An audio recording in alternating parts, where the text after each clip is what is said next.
Estamos en la cuarta parte de nuestro intento de traducir el cine de Teo Hernández a las limitaciones epistémicas históricas actuales de México.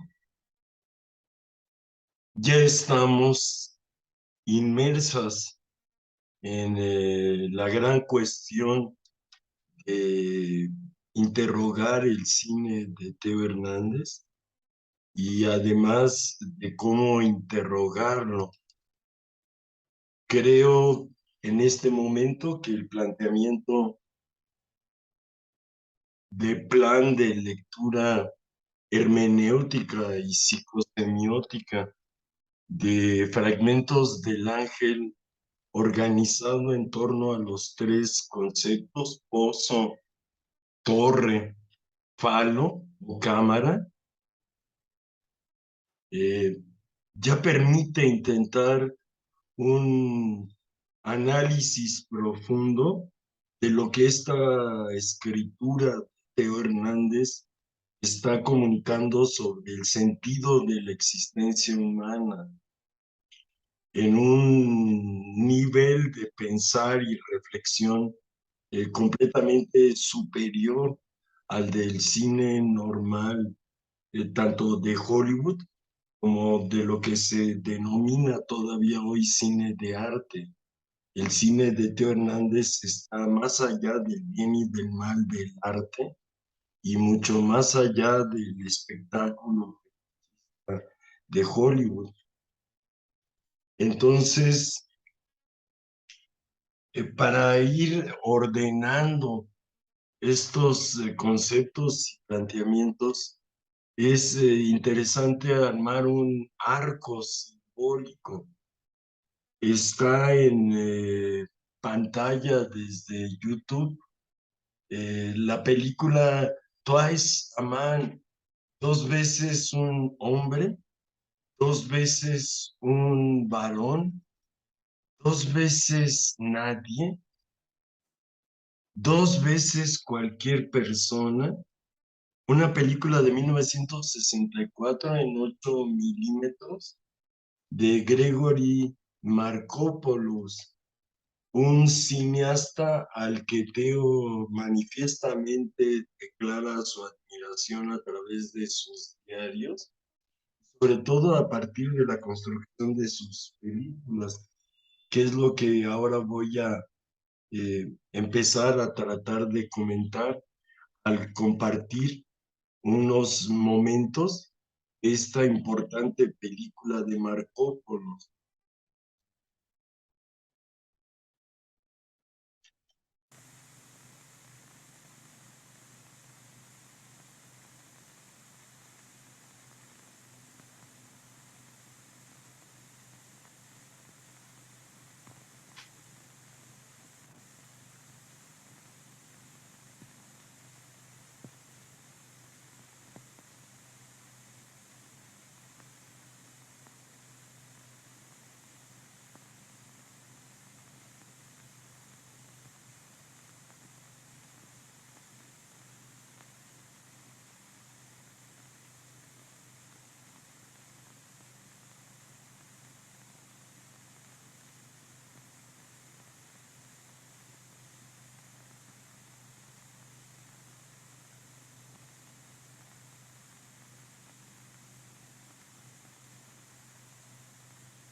ante estas imágenes que quien ha visto el cine de Teo Hernández las puede considerar paradigmáticas en la construcción del montaje de Hernández, de la forma de narrar y de relatar conceptos de Hernández, es donde quiero marcar la importancia del cine de Marcópolos, el carácter vanguardista de Hernández, para demostrar primero que Hernández no es una rareza sui generis completa, sino que corresponde a una tradición, como se viene diciendo desde hace siglos, en la comunidad del arte.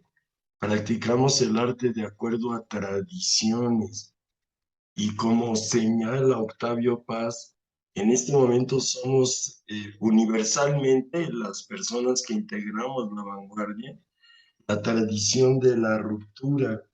Tenemos influencias y no las repetimos a ciegas, sino que las tratamos de contradecir y de ahí se inicia lo que sería el trabajo de conócete a ti mismo.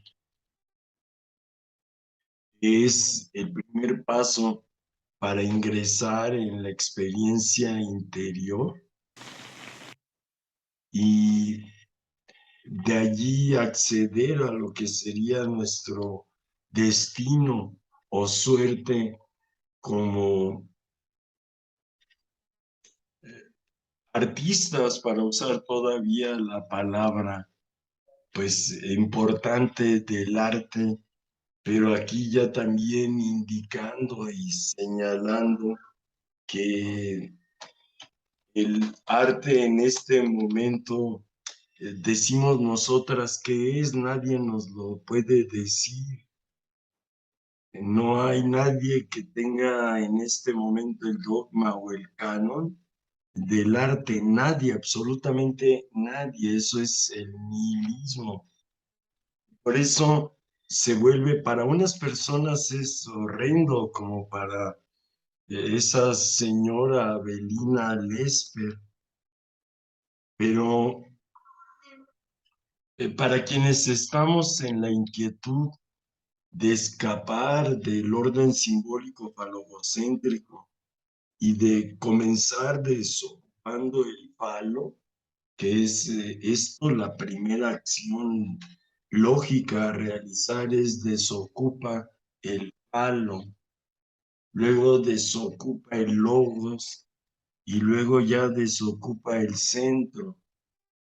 Para desocupar el falo es totalmente necesario poner en la memoria histórica el cuestionamiento fundamental sobre la prohibición del incesto, no para tener incesto con las madres, sino para considerar por qué esa ilusión humana gobierna la existencia, conduciéndola al egoísmo de lo que constituye hoy día el sujeto individual simple del tardo capitalismo financiero digital. La prohibición del incesto condujo a la urbanización de la existencia humana, pero a cambio de ello se volvió patriarcal, se volvió falogocéntrica, con la prohibición del incesto, que es un incesto muy concreto, el del hijo con la madre. Las películas de Gregory Markopoulos y ahora de Paul Clipson cuestionan esa prohibición, desconstruyen ese mito, el mito de Edipo. Y eso es lo mismo que hace el cine de Teo Hernández. Y ya son procesos de rebelión contra el patriarcado tan intensos y apasionados que pueden producir esta escritura que estamos viendo en pantalla ahora mismo, esta escritura visual, que con su debida coparticipación del sonido se vuelve ya la invitación a tener que pensar y existir de nuevas maneras. Y a eso es a lo que ahora estamos aquí ya definiendo como transvaloración de los valores. Para crear arte hoy día hay que transvalorar los valores de la prohibición del Edipo, que son los valores que se centran en el dinero. Y en este justo momento de la historia, la forma más sólida del dinero es el dólar americano. Todo eso es lo que sería necesario desarmar para poder ingresar en nuevas formas de socialidad y en nuevas formas de personalidad que ya no estén encapsuladas ni encarceladas en este esquema burdo y dualista de el complejo de Edipo, que nos escinde de origen entre padre y madre, los conozcamos o no, nos quieran o no, existir en el orden del lenguaje fonético alfabético significa haber recibido la herida brutal del dualismo patriarcal falogocéntrico, poniéndonos a vivir a partir generalmente de la irracionalidad de dos personas que realizaron actos sexuales enmascarándolos de amor, así fuera prostitución, dinero o violación, amor violento. Eso es todo lo que ya el cine de Teo Hernández, como el de Paul Cleebson, como el de Gregory Markopoulos, y podríamos agregar ya Keiji Mizoguchi, Ingmar Bergman, Jean-Luc Godard en el orden del cine más institucional, están criticando el orden simbólico logocéntrico. Por eso considero yo que en esta eh, cuarta parte del trabajo de traducir el cine de Teo Hernández a las limitaciones históricas de la miniculturita mexicana, ya en nuestro caso ha dado pasos gigantescos y podemos empezar a reconsiderar el significado del cine de Hernández, ya con lo que empezaríamos a considerar parámetros de nuestra autoridad para no discutir propiedades, pero sí podríamos decir que al manejar la tríada pozo, torre, cámara, para interpretar esta película en concreto, Fragmentos del Ángel, ya nos permite ingresar muy a fondo en las posibilidades de comenzar a realizar el análisis psicosemiótico del sujeto individual simple que fue Teo Hernández, nacido en 1939 y muerto en 1992, como también para poder hacer la psicosemiótica de la cultura mexicana que todavía en este momento nos encarcela a nosotras, la cortina de nopal que no se ha acabado de caer, y luego de ahí en adelante,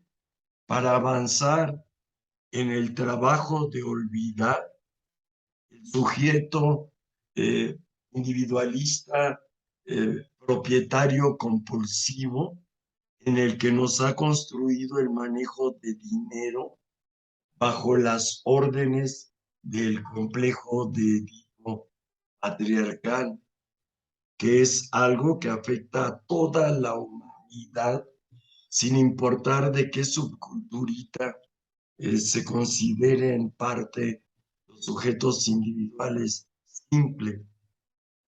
Entonces, para eh, hacer visible y audible dónde estamos, ahora comparto en pantalla unos momentos de nuestro objeto de estudio y al mismo tiempo analizante en el diván, que es fragmentos del ángel de Teo Hernández.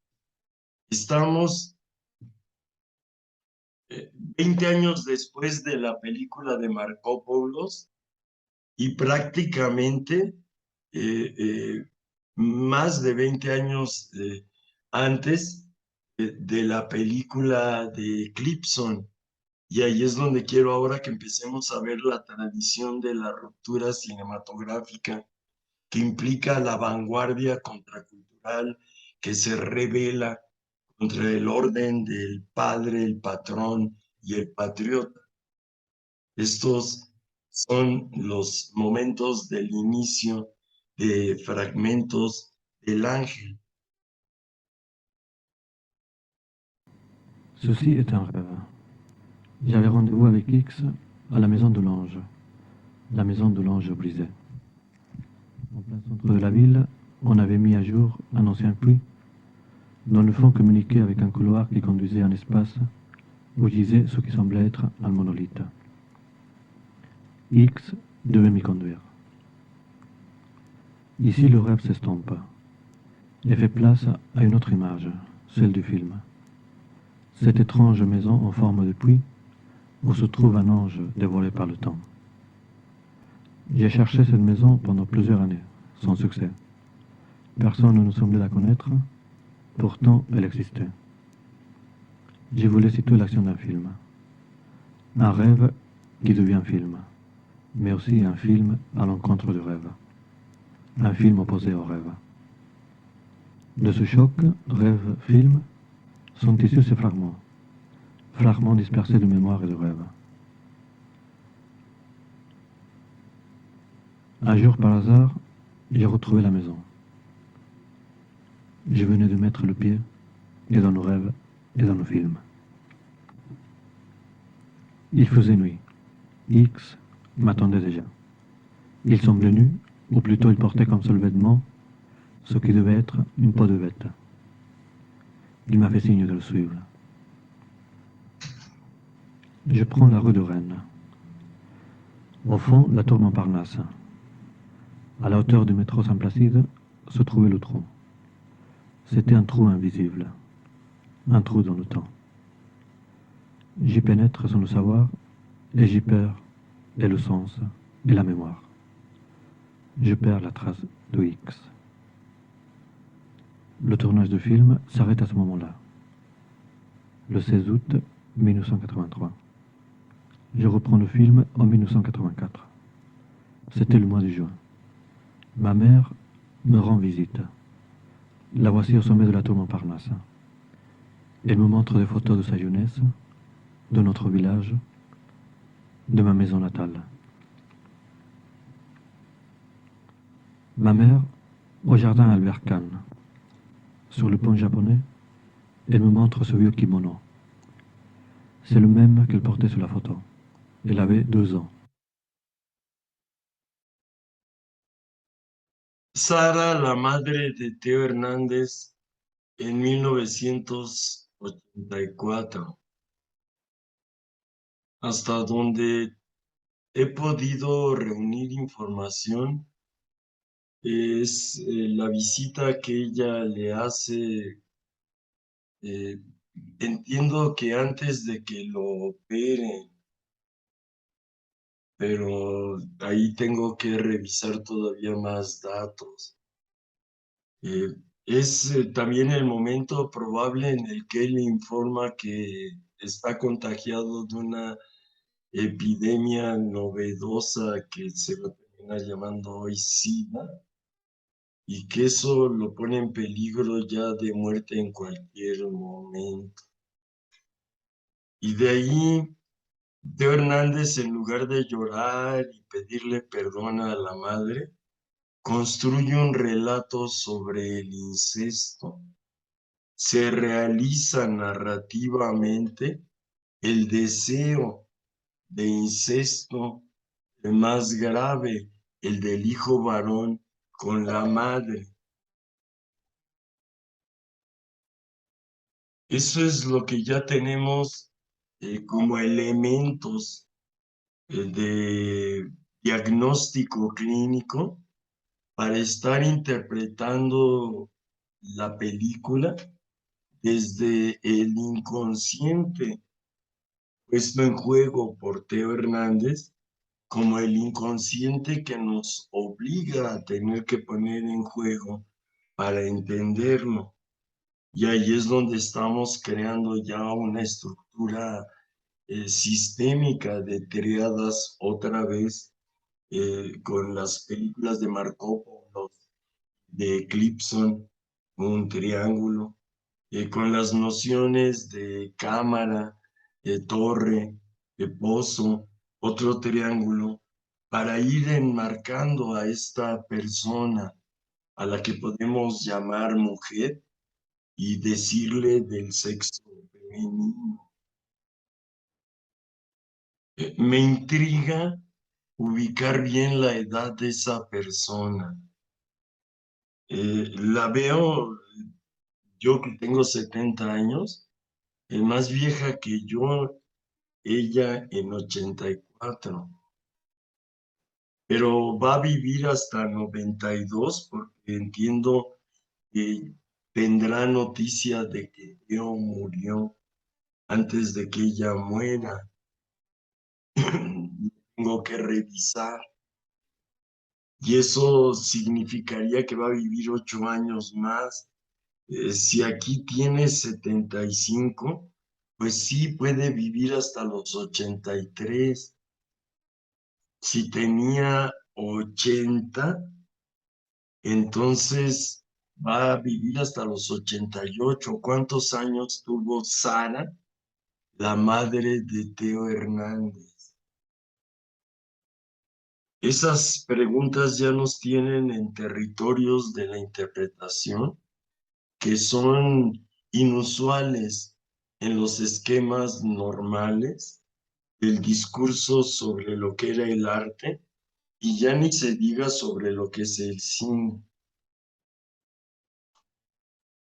Y así nuestra situación neohermenéutica pues nos permite ir diciendo este momento de la película es pozo, estamos en negro metidas en un pozo, estaremos metidas dentro de una pirámide.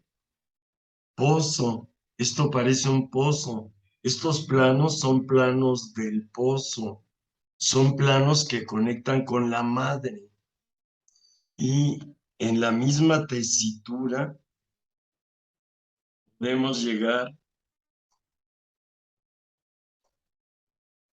a los puntos donde la película va a ir desplazándose ahora hacia la torre de Montparnasse, con este desplazamiento simbólico, que son los planos que estamos viendo, que hay que considerar, están caminando no en paralelo, pero sí en diálogo con lo que se está escuchando. Y ahí está ya la torre de Montparnasse, ya apareció, ya está saltando en la película. Y entonces con eso también el modo de ver estos saltos nos lleva al otro terreno importante de la película, es desde nuestra neohermenéutica una situación narrativa entre el sueño y la embriaguez. Y ya así en este punto de nuestra reflexión,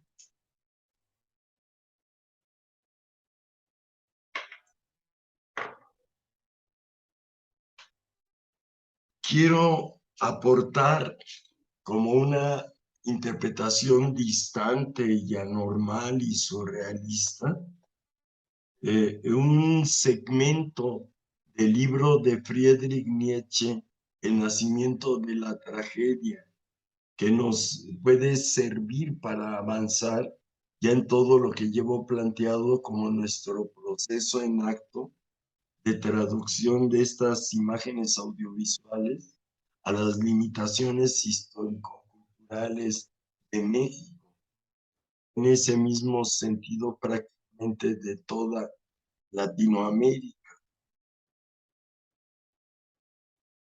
Dice Nietzsche en El nacimiento de la tragedia: en los griegos, la voluntad quiso contemplarse a sí misma en la transfiguración del genio y del mundo del arte, para glorificarse ella a sí misma. Sus criaturas tenían que sentirse dignas de ser glorificadas, tenían que volver a verse en una esfera superior, sin que ese mundo perfecto de la intuición actuase como un imperativo, como un reproche. Esta es la esfera de la belleza en la que los griegos veían sus imágenes reflejadas como en un espejo. Los olímpicos, sirviéndose de este espejismo de belleza, luchó la voluntad helénica contra el talento para el sufrimiento y para la sabiduría del sufrimiento, que es un talento correlativo del artístico. Y como memorial de su victoria, se yergue ante nosotros Homero, el artista ingenuo. Y eso es lo que estamos viendo aquí. Ateo, el artista ingenuo de la posmodernidad nihilista, que nos entrega imágenes audiovisuales de la tragedia humana en la posmodernidad nihilista, que son estas bellas imágenes contraculturales y subversivas, donde acompañamos al artista a verlo seriamente enfermo, seriamente operado quirúrgicamente, seriamente puesto en relación con su muerte imposible de evitar. Ya en el caso, entiendo, de Teo Hernández en concreto, la imposibilidad es absoluta. Realmente eh, a ese Teo Hernández inicial que está en nuestras pantallas, ya su mente todo el tiempo le está diciendo, dicen los doctores, que si te curas de esta, a lo mejor ya del siguiente catarro te mueres, porque estás gastando todas tus fuerzas de inmunidad, vas a quedar deficiente de fuerzas de inmunidad. Ahí es donde estamos hablando de un artista ingenuo, que al mismo tiempo es un artista ingenio. No debemos olvidar que Nietzsche es antes que alemán griego, y para una persona que entiende el griego clásico, ingenuo quiere decir que nació genio porque nadie de su familia, ni de su país, ni de ningún cielo, ni ninguna otra parte, le afectó en su obra. Ese es un artista ingenuo que crea totalmente desde su persona y su libertad. Y dice Nietzsche en el mismo libro, El nacimiento de la tragedia, acerca de este artista ingenuo, proporciónanos alguna enseñanza la analogía con el sueño. Si nos imaginamos cómo el soñador, en plena ilusión del mundo onírico, sin perturbarla, se dice a sí mismo, es un sueño, quiero seguir soñándola.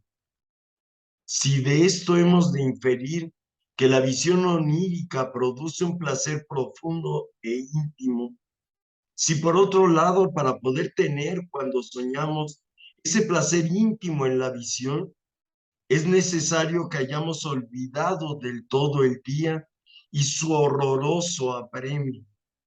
Entonces, nos es lícito interpretar todos estos fenómenos bajo la guía de Apolo, intérprete de sueños, más o menos como sigue. Si bien es muy cierto que de las dos mitades de la vida, la mitad de la vigilia y la mitad del sueño, la primera nos parece mucho más privilegiada, importante, digna, merecedora de vivirse, más aún la única vivida. Yo afirmaría, sin embargo, aunque esto tenga toda la apariencia de una paradoja, que el sueño valora de manera cabalmente opuesta aquel fondo misterioso de nuestro ser, del cual nosotros somos solamente la apariencia. Y entonces, para salir de nuestra apariencia e ir a nuestra esencia de poetas, es ya muy importante esto, saber que necesitamos poner la voluntad a contemplarse a sí misma. ¿Qué me impulsa a ser? Y en ese ser, ¿qué me impulsa a hacer? Porque lo que tengo que hacer es arte. Si yo ya entiendo arte en griego, no como ars de mover las manos y cambiar la materia, sino como ejne y poiesis, que significa adecuar mi cuerpo a ser una obra de arte para convertir en obra de arte el cosmos entero. Y eso es lo que sería el arte que brota del sueño dionisiaco, que analizado apolíneamente nos lleva a las verdades de nuestro ser poeta, de nuestro ser artista. Es lo que en esta película que estamos analizando va a llevar a Teo Hernández a identificarse con el jaguar, con un jaguar inventado ya en París, con sueños americanos, con un jaguar que será, podríamos decir, su nahual ateo para encarar a la muerte y no tener miedo cobarde.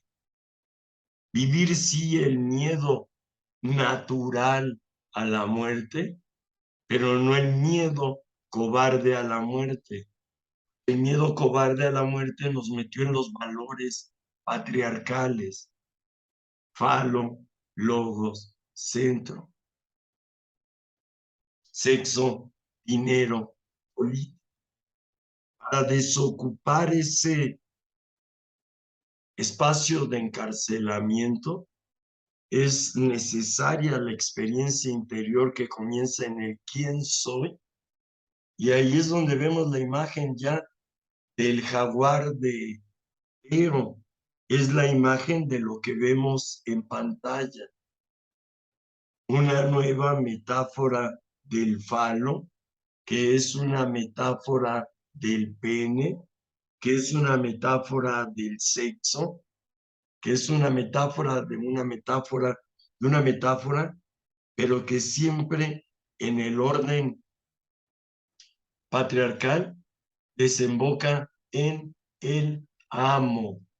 Quien no tiene eso es un siervo. Quien tiene eso, el palo, la cámara, el pene, es el amo. Quien no lo tiene es el siervo. Bien.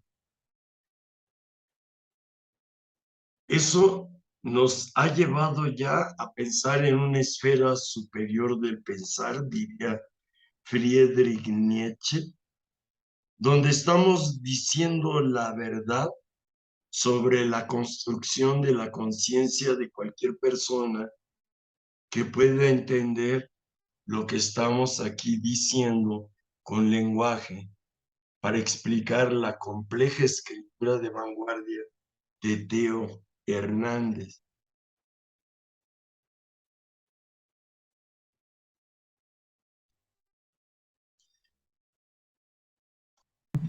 Donner naissance à l'héritier du trône. Je suis né de cette liaison. Mes attributs, une grande voracité de temps et de ciel, et de sel. Une fois majeur, je monte sur le trône. On éloigne ma mère. Elle me regarde une dernière fois sur le pont du jardin impérial. Plus tard, un complot me chassa du pouvoir. Je rejoins ma mère. Ensemble, insomne, on s'enfuit à dos de cheval. On traverse le pays de la peur. Arrivé aux confins du ciel et du miel, sur un lit de paille et de fiel, je fais l'amour avec ma mère. Notre coït offusque le ciel. Il étale sur la terre une nuit épaisse, élastique. Llegamos en el discurso verbal de Teo Hernández al punto donde él enuncia: yo hice el amor con mi madre, lo cual ya en nuestra profundidad hermenéutica de observar observaciones con cuidado filológico, sabemos que nunca ocurrió físicamente entre él y Sara, sino que es una imagen artística que lo expresa él en su deseo y que sublima lo que sería el burdo acto sexual del incesto del hijo con la madre. Porque eso es lo que lo está conduciendo a este punto, a que se sepa mexicano en París sin tener nostalgia de México. Y ya resuelta la nostalgia por la madre, para entonces poderse sentir un hombre jaguar como los de Tlalcozotitlán, que muestra el periódico en francés que tiene en las manos. Entiendo que Michel Nejar, un ser humano que va a acompañar a Teo Hernández en toda esta gran etapa de su vida, es la de creador de imágenes audiovisuales cinematográficas desde su exilio elegido en París, en Europa. Y de esa forma, pues hemos ya alcanzado en esta cuarta parte de las muchas partes para traducir la película a lo que empiezan a ser reglas de operación para hacer esta traducción y empezar a interpretar la película con sentido racional, según la razón poética, aquí señalaremos, de María Zambrano, es decir, desde ese pensar, es más pensar que la ciencia y que el arte, y que nos es exigido alcanzar para averiguar si tiene sentido realmente existir en este momento que nos encarcela, eso sí, en el tiempo y el espacio del cosmos. Eso es lo que aquí ya tenemos construido, acordado, pactado. Bien, entonces, esto no estuvo grabado, acabo de decir. Voy a continuar ahora la grabación. Esto sería el secreto platónico de mi explicación de Teo. Y por eso aquí retomo grabación ya está ahí grabándose.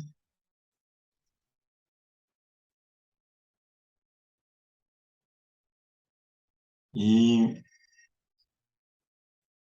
señalaría eso. Si estamos pensando juntas, lo que acabo de explicar ya nos explica mucho de esta película. Y eso nos permite ahora Inextricable. dar el sonido y sin hacerlo con la película completa para no tropezarnos, voy a empezar a marcar lo que serían estas identificaciones de las secuencias a mi primera asociación libre entre situación de pozo, torre, cámara. Y eso es lo que voy a tratar de ir diciendo en unos momentos de la proyección de la película visual, quitando el audio para el momento no irme a tu. Comienza en el pozo, que es lo que digo ya, comienza en la madre.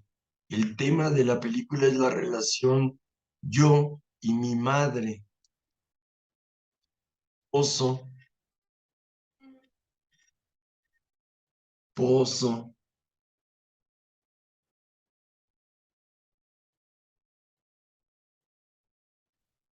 pozo, idea de torre, pozo, estoy adentro, estoy abajo, pozo. Lo que se mueve está arriba del pozo. Lo que está dentro del pozo no se mueve, está paralizado. Metáfora de la escena primera, que es lo primero que reprimimos para dejar de ser animales. La escena primera, una imagen generalmente vista que nos provoca pensar por el asombro, por el enojo que nos causa. Oso, cámara, cámara, cámara, cámara, cámara, cámara, pozo, pozo con cámara, cámara en el pozo, cámara, cámara, torre, torre, torre con cámara, torre, torre, pozo, cámara. Y ahí ya empezó a tejerse una trenza. Los negros, pozo. Imagen, torre, pozo, torre, cámara, torre, cámara. Y así hemos empezado a generar un subtexto interpretativo, lógico, simbólico de las imágenes de esta película de Teo Hernández. Si esto se ha tejido correctamente con lo que estoy explicando, quiere decir que al llegar a la cuarta sesión pública de trabajo colectivo para hacer este esfuerzo de traducción, ya empezamos a tener resultados tentativos, elementos significativos para poder interpretar la película desde afuera del esquema patriarcal, desde afuera de los cánones del arte y del cine e incluso de la poesía, actualmente imperantes como sentido común en la posmodernidad del nihilismo. Y con esto, si es cierto, estaríamos ya caminando en la vanguardia, junto con el arte de Teo Hernández, que aquí hemos puesto en relación con otros pensamientos. El muy importante viene a ser el de Friedrich Nietzsche, que nos está sirviendo pues tanto de pavimento como de edificio para alcanzar las ideas que no se han pensado antes sobre estas cuestiones cinematográficas.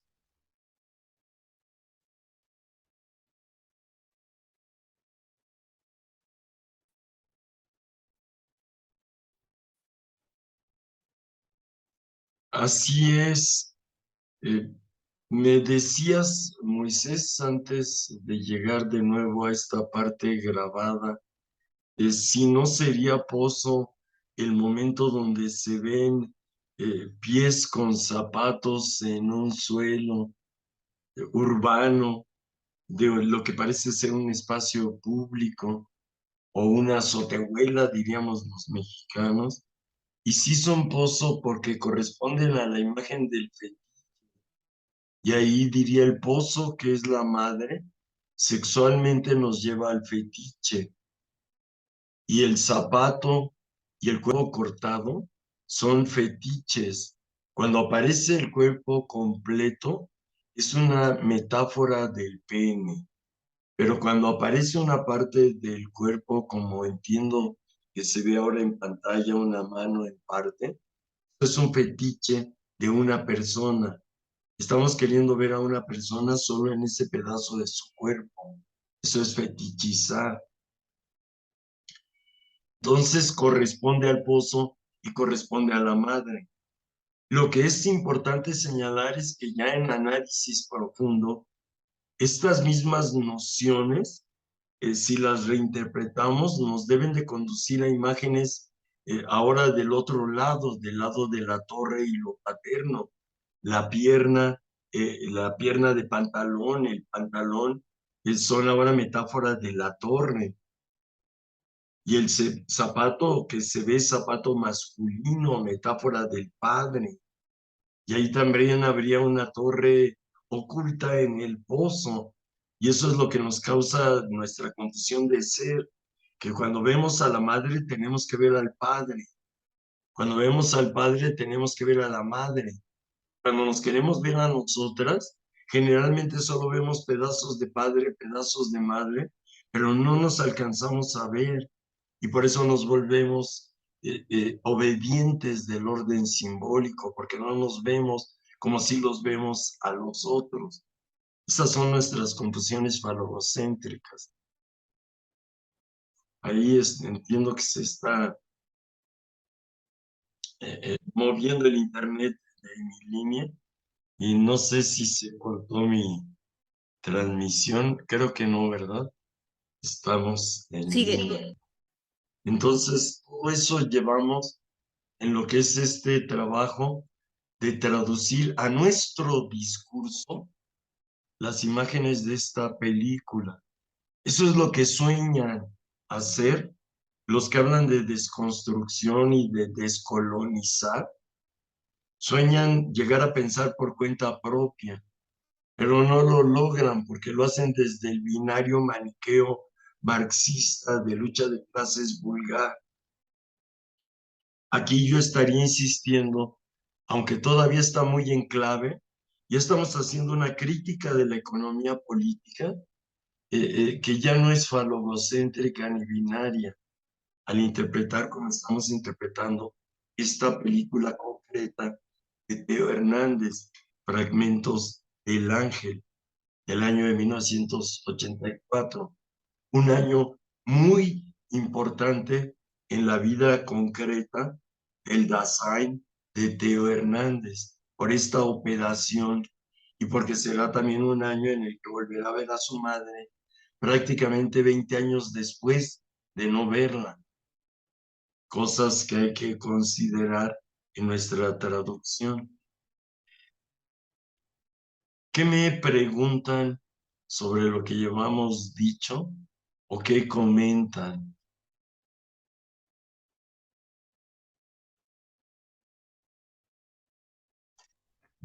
Comentario. Dime. em, Estas películas y directores que nos compartes para pues saber desde dónde se construyó la mirada cinematográfica de Teo Hernández, tú lo explicas como reconstrucción o reconocimiento de contextos, ¿no? Porque hay el antecedente Sí, y después también pues la influencia, y entonces es pasado, presente, futuro, ¿no? La tríada otra vez, pero pues es una manera de en las ciencias sociales, digamos, si hablamos de la formalidad sí, académica, sí. que también hay que desconstruir, pero generalmente se dice así, ¿no? Reconstrucción de contextos, pero si usamos ese concepto me parece que es como considerar que algo está roto, ¿no? Y más bien nosotros nos vamos enterando de que había. Conforme se van reconstruyendo los contextos, Ajá. se puede decir con mayor certeza el hecho que se analiza. Reunir observación de observaciones para tener contextos de interpretación es de interpretación siempre de un hecho que es lo concreto sobre lo que se va a teorizar.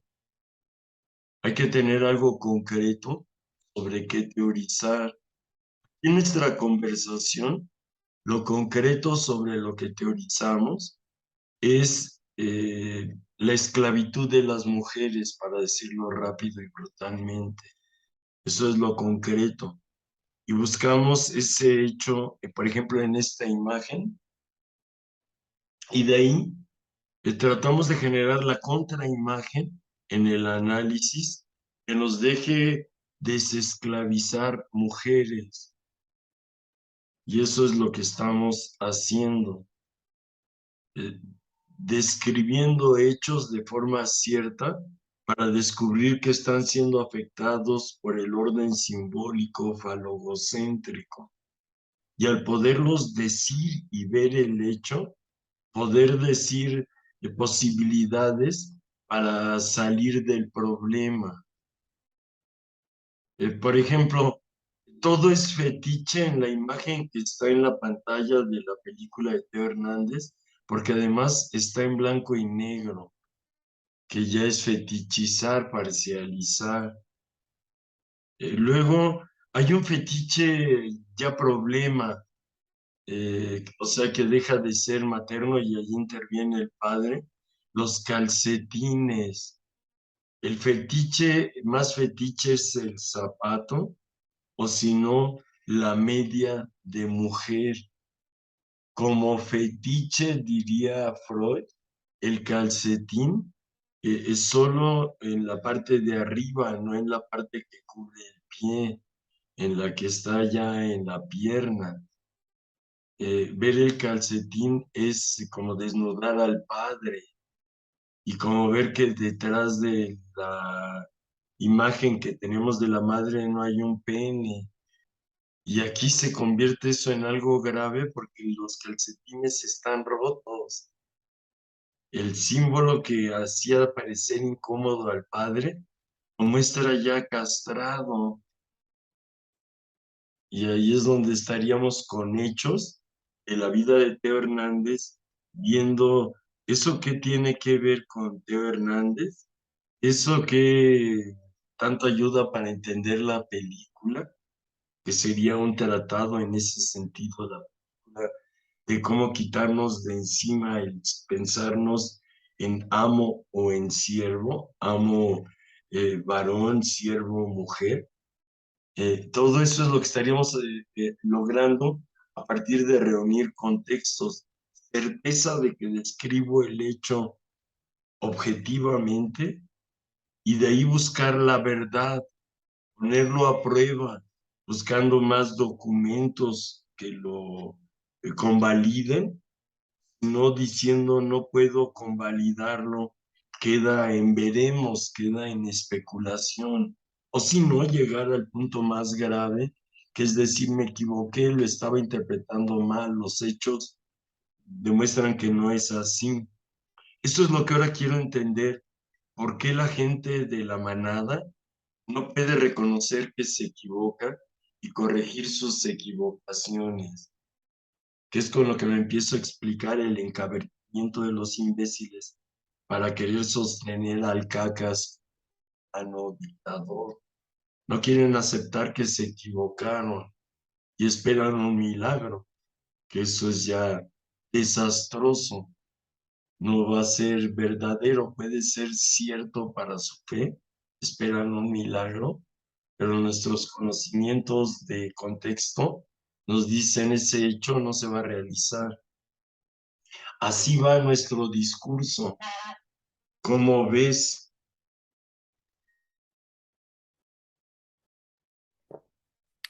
Eh, pues muy bien, porque otra cosa que yo noté en tu presentación de hoy es como para el enunciado con el que iniciaste de transvalorar los valores, Sí, fuiste agregando que pues esos valores que hay que transvalorar son esto del falo, logocentro o sexo, dinero, política, ¿no? sí, Y transvalorar pues implica, entiendo, no destruirlos, sino transformarlos, sí, porque finalmente no podemos eliminar estas referencias de orden de vida, ¿no? sí, sí. Que es, por ejemplo, ese hecho de que estén rotos los calcetines, que en esta imagen, la que está en pantalla, entiendo, ahí es donde se transvalora el valor. De principio, para una mente normal, eso es miseria, pobreza, pero para nuestras almas bohemias es, pues, ¿por qué no puedo traer así mis calcetines, no? La primera vez que lo viví muy libre de conflictos patriarcales fue con el maestro Soto Millán, de mi amigo músico Eduardo Soto Millán. En sus fiestas tenía el parquet nuevo, no dejaba entrar a nadie con zapatos a sus fiestas. Había que dejar los zapatos con los japoneses o musulmanes en la entrada, y andar o descalzo o en calcetines. Y a todo mundo le decía, si traes los calcetines rotos, va a haber pasarela, a ver cuáles son los más bellos, no te preocupes. Medio mundo los trae rotos. Y si los quitas, vamos a saber que ya los traes rotos y te quedas descalzo, así es que decime. Y ya uno decidía en eso de volverte fuera del orden normal, eso no pasa en las fiestas normales. Todo lo que desnormaliza lo normal, transvalora. Pero ahora que esa transvaloración cambie los valores, no siempre se consigue. Aquí puedo poner justamente como ejemplo la mente, ahora puedo yo señalar pacata, reducida de nuestra amiga y compañera Márgara Millán, y que sigue viendo la vida en blanco y negro, no le puede poner colores. Hay buenos y malos. Eso es lo que ya esta imagen de Teo Hernández nos impide a nosotras tener. Es lo que significa empezar a ejercer estas triangulaciones antiedípicas. Llámalas si quieres también deleuciano-guattarianas, antiedipo, 100.000 plateas, 100.000 contextos, que es lo que ellos plantean en ese libro. Para interpretar un hecho, busca 100.000 observaciones observantes, califícalas, valóralos. Ahí es donde estaríamos llegando bien. Transvalorar es saber valorar. Y eso es estar en contra del pene, del fetiche y del falo.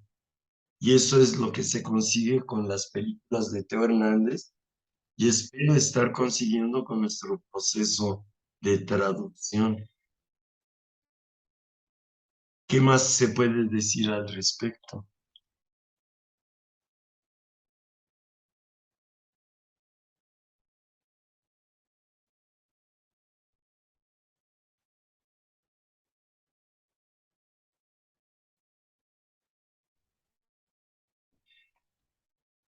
Pues creo que Teo en sus imágenes busca precisamente esto que nosotros estamos buscando, ¿no? Como esta reconfiguración del significado y de los símbolos, porque bien o mal lo integra entre imágenes difusas y conceptos así que pues van logrando como esta parte de otorgarle otro significado o reconsiderar el significado de las cosas, ¿no?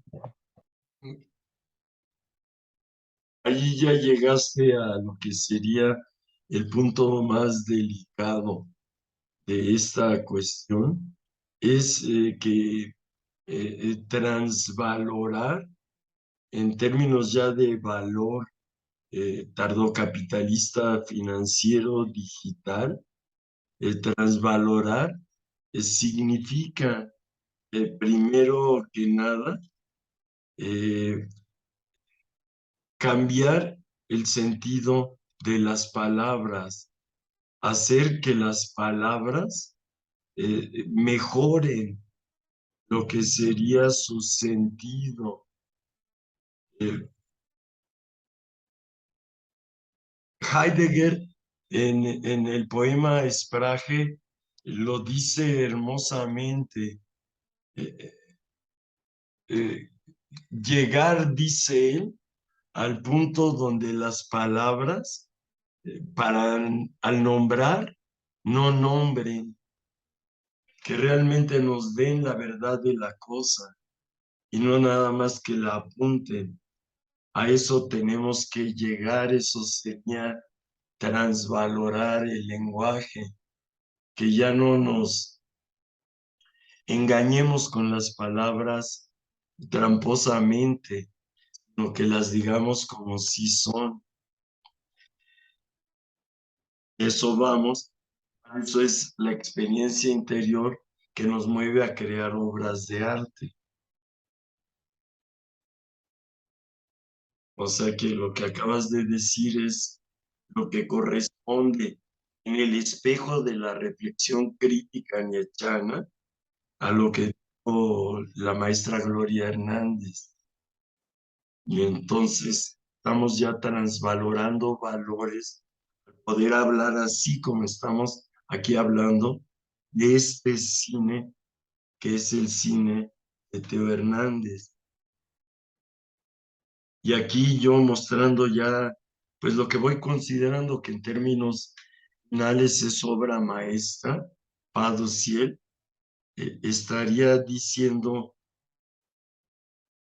que ya lo estamos interpretando con nuestra libertad, con nuestra conciencia,